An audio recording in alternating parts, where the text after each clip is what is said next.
A grande marcha para Valinor.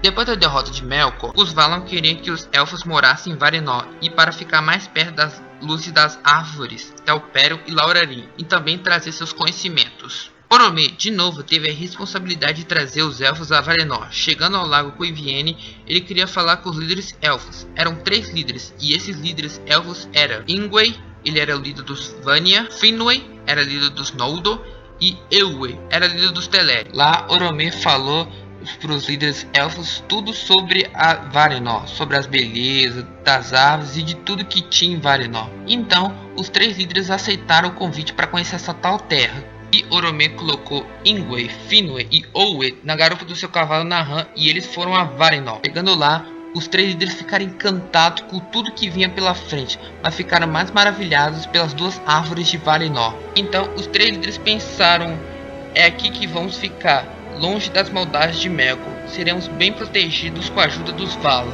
Então, Boromir levou os 3 líderes de volta a Valinor e contaram levou de volta à Terra-média, e lá eles contaram tudo para os outros elfos sobre o que tinha em Valinor, e os 3 líderes pediram que todos os elfos obedecessem e fossem todos juntos a Valinor. Mas foi aí que começou a primeira cisão dos elfos. Muitos queriam ir a Valinor, outros não, pois achavam muito perigoso e não sabiam o que tinha por aí. E então os elfos foram, mas muitos ficaram. Os elfos que foram conhecidos para sempre como Eldar, o povo das estrelas. Já os que ficaram foram conhecidos como os Avares, os elfos que recusaram a ir a Valinor. E assim começou a grande marcha para Valinor. O primeiro elfo a iniciar a viagem era Ingway, o líder dos Vanya. O segundo clã aí era os Noldor, liderados por Finwë. E o terceiro clã era os Teleri, liderados por Eowyn e Eowyn. Esses 3 elfos que foram a Valinor foram conhecidos como Calaquendi, os elfos da luz. Mas houve Eldar que estava indo para Valinor, que eles se perderam do longo trajetório caminhada. E esses elfos que se perderam dos outros elfos foram conhecidos como Umania, os que nunca foram a Valinor. E os Umania e os Avari foram conhecidos como Morriquand, os elfos das trevas. Dizem que quando os 3 clãs estavam na marcha de Valinor, Boromir estava liderando-os para ver se estava tudo bem pela frente, montados no seu cavalo Naham. Eles estavam ao norte, passando pelas margens do mar de Helcar. Eles se voltaram para o oeste. Diante delas, nuvens imensas e negras pairavam no norte, acima das ruínas da guerra, e as estrelas estavam ocultas naquela região. Nesse momento, poucos elfos sentiram medo e deram meia volta e foram esquecidos. Continuando a marcha, os elfos não estavam com tanta pressa para ir a Valinor, pois estavam maravilhados com tudo que vinha pela frente e sentiram em morar mais próximos das terras e rios. Embora todos concordaram a caminhar, muitos temiam o fim da viagem do que ansiava por ele. Quando Boromir se afastava um pouco, tendo que dar outras atenções a outras coisas que são muito importantes além dos elfos, os elfos paravam e não aproximavam mais, até que Boromir voltasse para guiá-los. E aconteceu que depois de muitos anos viajando dessa forma, os elfos seguiram uma floresta e chegaram num rio enorme, tão largo que qualquer outro tivesse visto.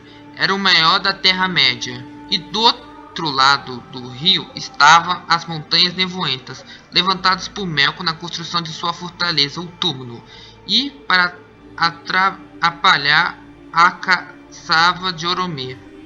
As montanhas sombrias eram Hitengli, as Torres das Névoas que ficavam nas fronteiras de Eriador.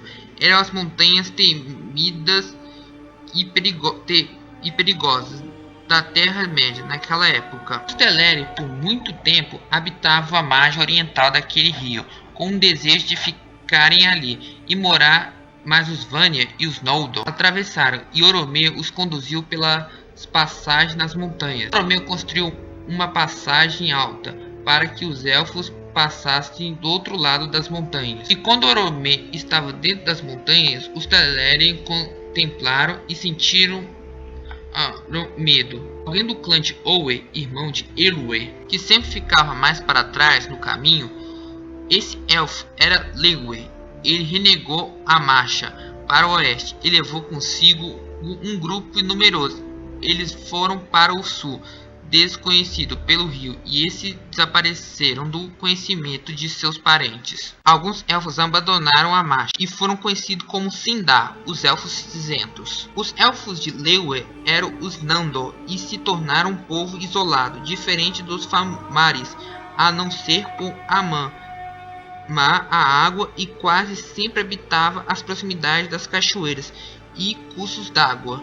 Eles sabiam mais sobre os seres vivos e animais, plantas e árvores de qualquer outro elfo em anos posteiros. Depois que os elfos atravessaram a passagem alta do outro lado das terras de Eriador, estavam as Ered Luin, as Montanhas Azuis, que ficavam entre Eriador e a região do extremo oeste, que em breve os elfos iam chamar de Beleriand, e as companhias de vanguarda atravessaram o vale do Sirion, desceram pelas costas do grande mar de Egrist e a Baía de Bala, e de repente tiveram um medo imenso, e muitos se afastaram, embrenhando-se nas matas e montes de Beleriand.